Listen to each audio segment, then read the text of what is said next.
Yo guys, welcome back to another video. So quickly, I'm going to be comparing the Moondog's anamorphic versus the Moment Anamorphic. They both are 1.3 anamorphic lenses, but what I'm going to be showing you here is less about flares, but more about the overall look once it's graded. And these are my completed shots. That's going to be pretty much my whole versus towards this. I'm not going to get really technical. I'm just going to basically be going overall general look. Now, some of you may ask, I've gotten a lot of questions. What is anamorphic? Now, again, anamorphic is basically taking our standard spherical footage and it basically stretches it so we can get a little bit more of a viewing area. So that is the one thing. If you don't really know what anamorphic is, I just found this great video that I just watched it, and I'm actually going to go back and watch it again because it was just so informal.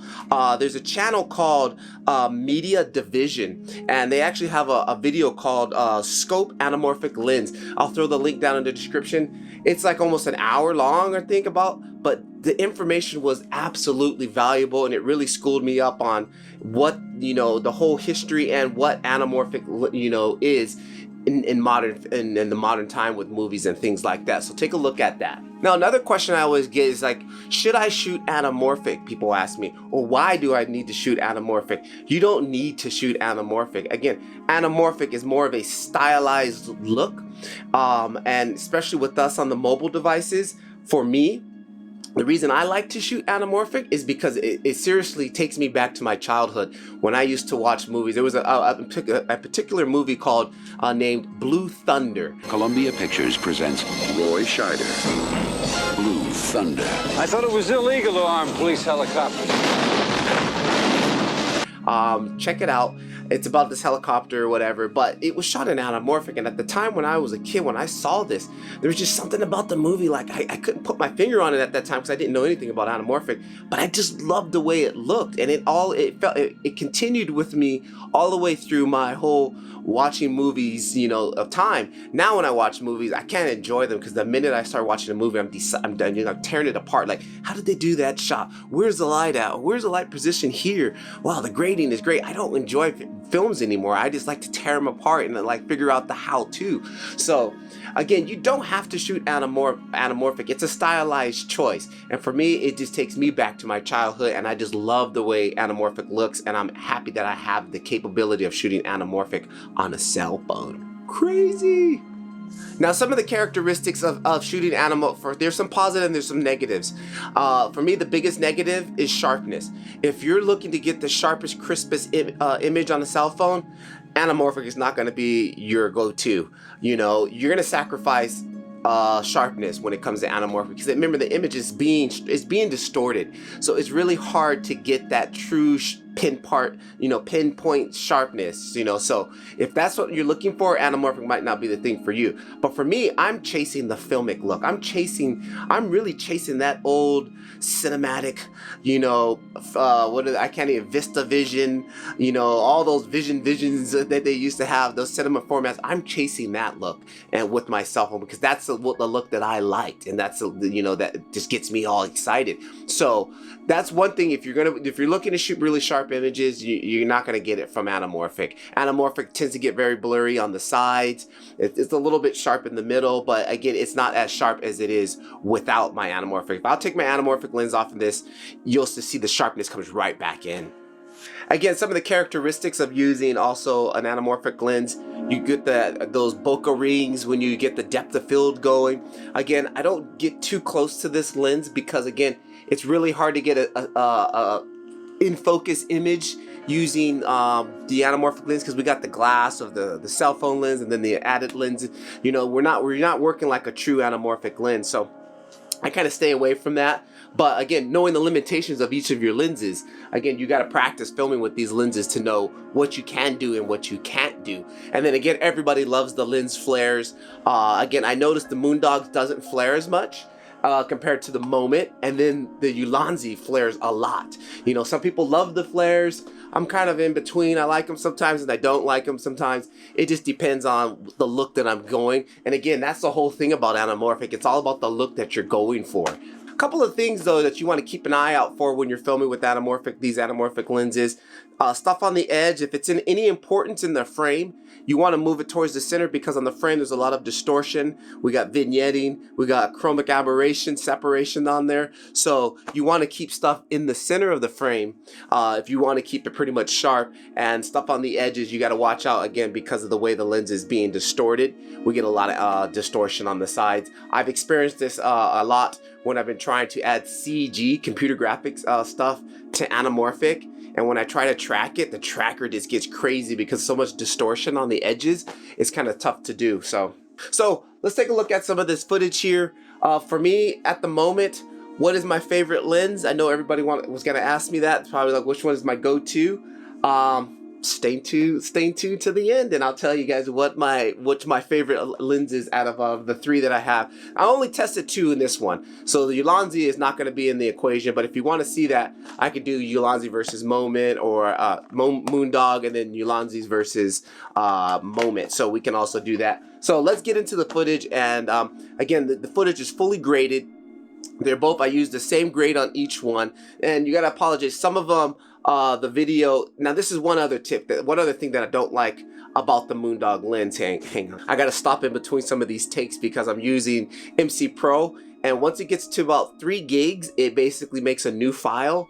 And I don't like it to do that, so I like to shut it off just before it gets there. It's about a minute almost, roughly. But anyways, on the Moment, I'm using the Moondog Labs, their newer version, which actually works with the Moment case. It's got the same little system, but it's kind of like the Ulanzi was. It kind of pivots, like it has this pivot. So some of these shots you may see, I was trying to get it to line up every single shot. Sometimes it might be slightly off or skewed.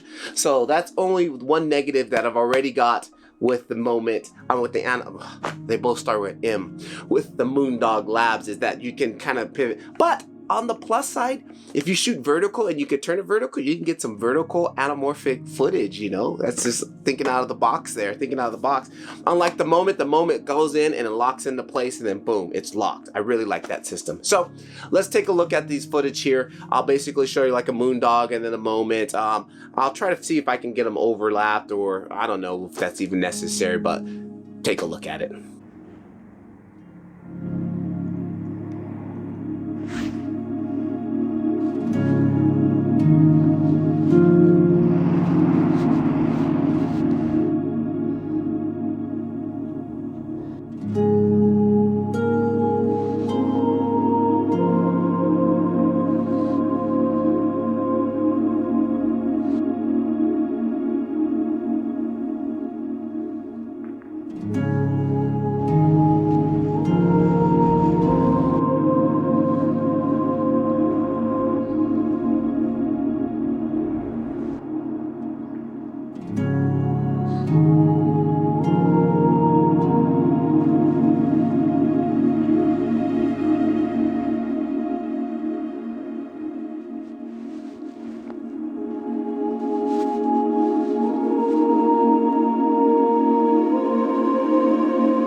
What's my favorite lens?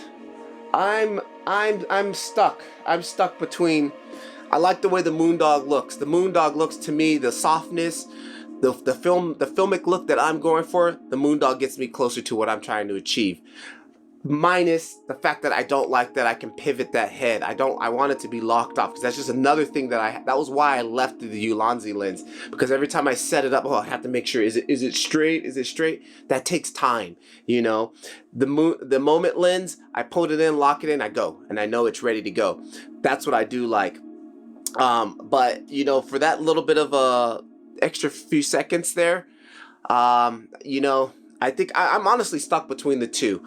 I like the Moondogs right now. I'm really liking the Moondogs, and the Moment, I love it because of the quick access. So I really don't have a favorite, honestly. I like them both right now. I do like them. I do like these two both better than the Ulanzi, because the Ulanzi flares so hard. But if I'm doing a cinematic, I mean not a cinematic, a sci-fi looking night shot, I'm gonna go to the Ulanzi because it's gonna get the crazy flares and it's gonna be like in that zone that I'm looking for. So enough of my jibber jabber. Long video. Again, guys, check out Moondog. They also got this really cool head cover that goes on, which I used out when I was outside filming this. I wish I would have got some B-roll of it with it on, but I need to get a second device so I can start getting B-roll for you guys. So, all right, guys, so that's going to wrap this up. Again, I will have a link down in here for the Moondog Lab and for the Moments Anamorphic. Again, they run both about the same price, anywhere from, I've seen them from 140 to 150-ish. Again, they're an investment, and if you're into anamorphic and that's what you want to do, again, here's these lenses. Again, I did buy I saved up for this one and bought this one myself.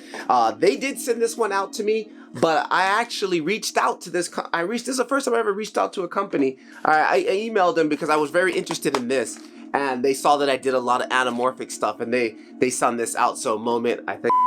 You know what? I just realized I said Moment. Thank you very much, Moment. No, thank you very much, Moondogs, for the lab.